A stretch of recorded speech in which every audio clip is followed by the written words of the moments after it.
Soy Guillermo Torres Quiroz y esta es la videocolumna de esta semana. Vamos a platicar acerca de estas iniciativas de Morena, la iniciativa de Ramírez Cuéllar sobre darle facultades al INEGI para que se meta a las casas, la de Dolores Padierna para eliminar los fideicomisos y también, hay que decir, las medidas de Rocío Nale para acabar con las posibilidades de inversión en el tema energético renovable. Hablaremos de el ya regreso paulatino a la vida normal con este tema de la pandemia del COVID-19 y qué es lo que ha pasado en algunos estados de la República Mexicana con los temas que tienen que ver con la posible aprobación del aborto y el tema educativo.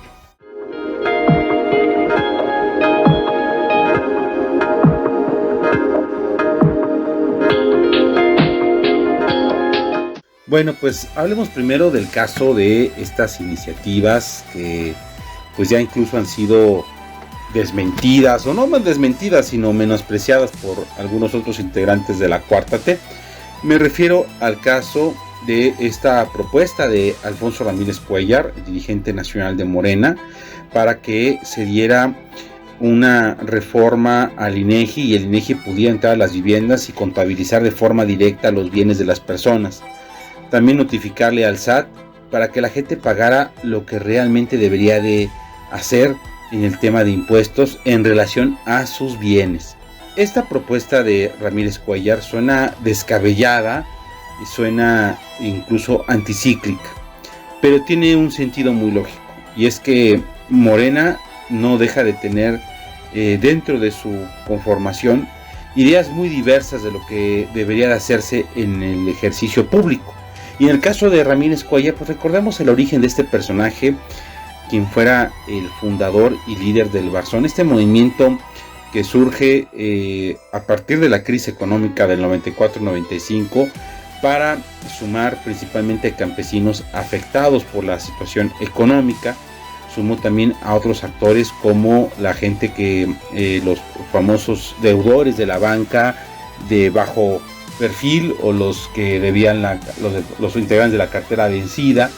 Y bueno, Ramírez Cuéllar protagonizó momentos épicos en la vida política, como cuando por ejemplo entró a caballo a la Cámara de Diputados. Y es que este personaje, Ramírez Cuéllar, tiene un peso también importante. Recordemos que antes de ser dirigente nacional de Morena era el presidente de la Comisión de Presupuesto y Cuenta Pública, y que es conocido por su radicalidad en el pensamiento, aunque en la práctica sea un poco más, digamos, dialogante que otros actores políticos de la Cuarta Transformación. Pero bueno, esta propuesta que ya ha sido ya mencionada como pues posiblemente sea un rechazo ya en el tema legislativo, pues nos llama la atención otra vez esta idea de querer controlar a la gente, querer controlar la situación, y es un poco los objetivos que tienen algunos de Morena, como la iniciativa de Dolores Padierna. Recordemos, Dolores Padierna es la vicepresidenta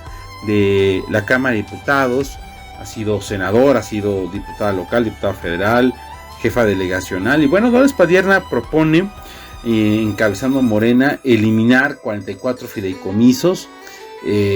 Muchos de sus fideicomisos, hay que decirlo, son fideicomisos que tienen mucho tiempo existiendo, que tienen una función, digamos, muy especializada.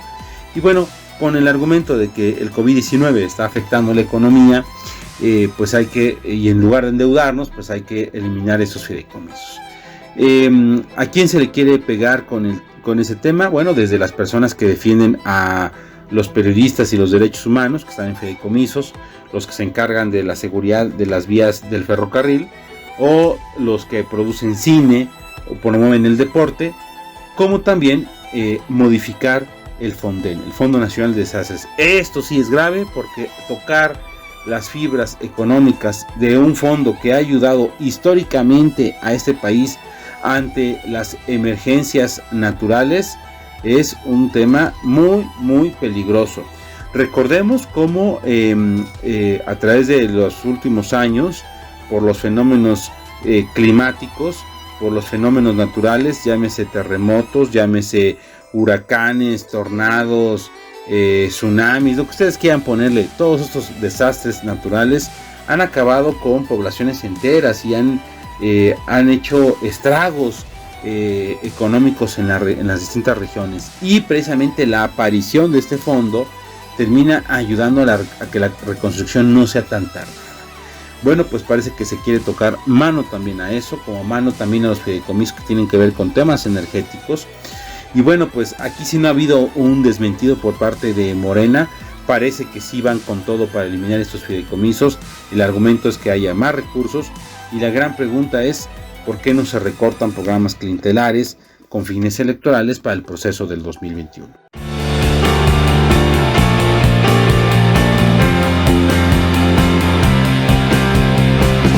Después de muchos días de estar encerrado, pues todos queremos de alguna manera regresar a la normalidad. Pero esto parece que no va a ser tan fácil. Primero, porque las cifras que nos había apostado Hugo López-Gatell, subsecretario consentido de esta administración, en relación a que íbamos a tener nosotros pues un regreso una vez que se aplanara la famosa curva, e incluso se dieron anuncios de posibles fechas, nos dimos cuenta que esto no solamente no era posible, sino que era imposible. Y es que en los últimos días hemos visto un aumento considerable del número de defunciones y de contagiados. México ya se encuentra actualmente en el top 10 del mayor número de infectados y el mayor número de muertos.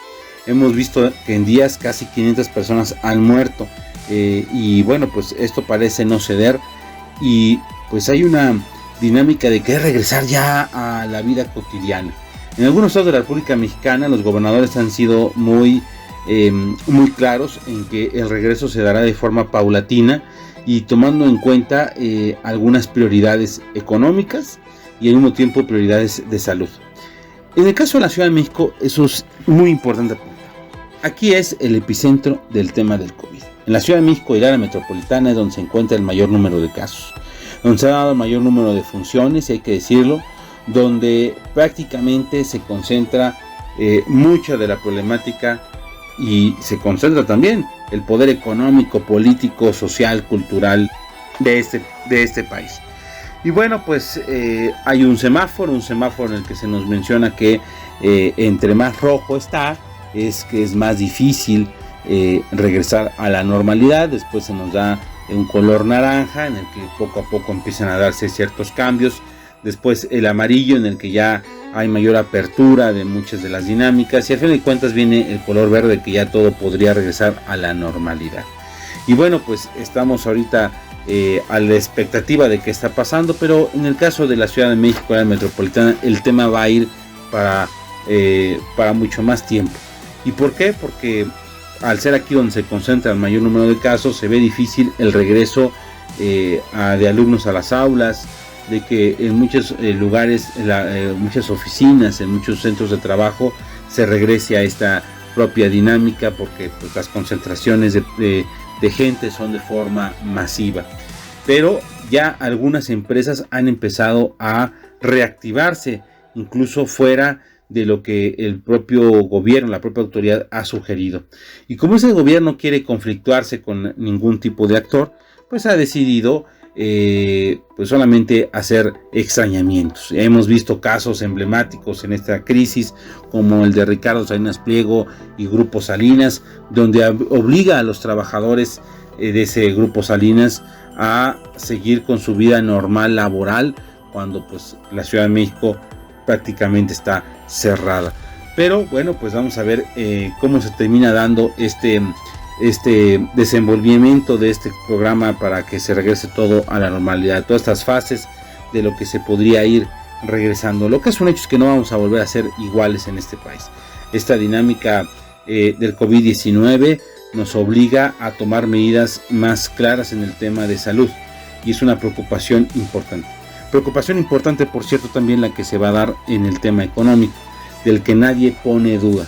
Preocupa mucho algunos de los pronósticos que hablan de que será hasta el primer semestre del 2022 cuando México podría reactivarse económicamente. ¿Y esto por qué? Porque a pesar de que la crisis está por todos lados, no se ve los intentos por parte de esta administración por ayudar al sector empresarial. No lo va a hacer, está fuera de su guión, de su escrito, de las ideas del propio presidente. Y este presidente que le apuesta a generarse enemigos de forma constante, de generar frentes, de pelearse con cualquier actor que critique a la 4T, bueno, pues nos deja una gran reflexión de qué es lo que nosotros tenemos que hacer rumbo al proceso electoral del 2021. Usted ya me entendió.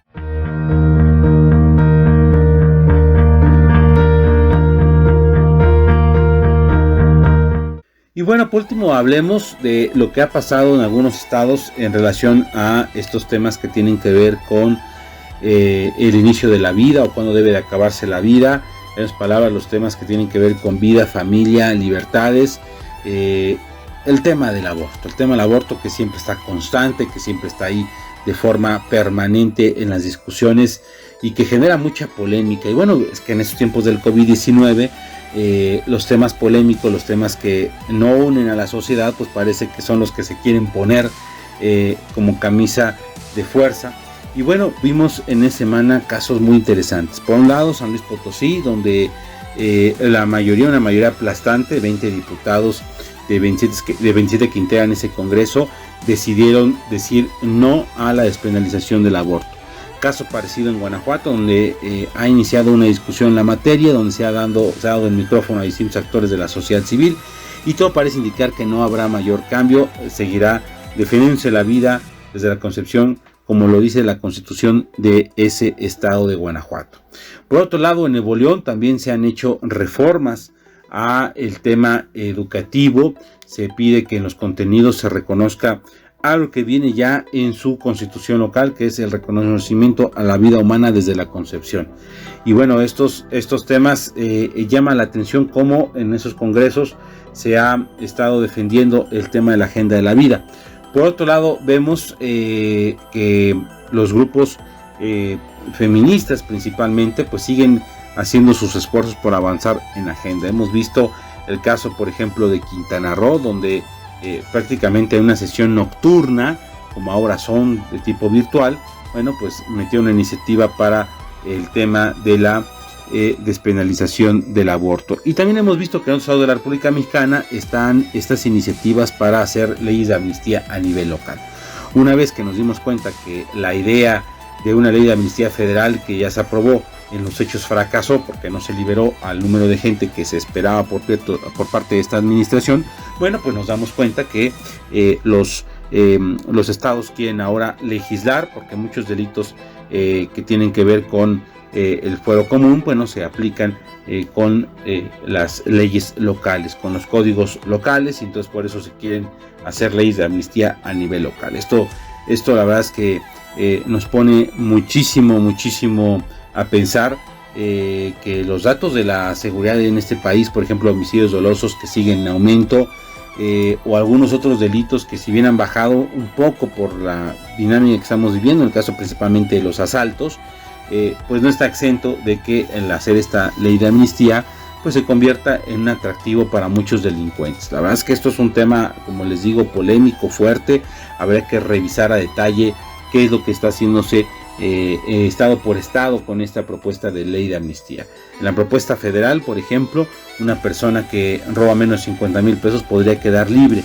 La gran pregunta es si a un tiendero que le roban 500 pesos, 1,000 pesos, a una señora que vende gelatinas le roban su dinero en una forma de extorsión, por ejemplo, pues si no tendrá justicia, bueno, pues será un tema, es un tema realmente preocupante, es un tema que debe ponernos a reflexionar a todos como mexicanos. Lo que sí es que estos temas de la vida y la familia están ahí presentes en la agenda, y que bueno, pues cada vez que se acerca el proceso del 2021, a lo mejor algunos de estos se van esfumando. Por eso pareciera que es la oportunidad para que algunos ganen en agendas. Y bueno, pues en estos momentos del COVID, donde el país tiene que ir en una dinámica de mayor unión, bueno, pues parece que hay preocupaciones mayores para algunos actores políticos, superiores para algunos grupos, que lo que debería ser la vida, la práctica de la vida real en este país. Y bueno, les recuerdo a todos ustedes que pueden escucharme todos los lunes a las 7:30 de la noche en Grupo Imagen, Tercera Emisión, con Esteban Arce, es cadena nacional. También pueden escucharme en Radio Anáhuac, en los podcasts Realidades y Coyunturas, que también están en su portal de Radio Anáhuac y en Spotify. Yo les deseo una excelente semana, una semana todavía resguardados por el COVID-19, con ya los indicios de el regreso a la normalidad.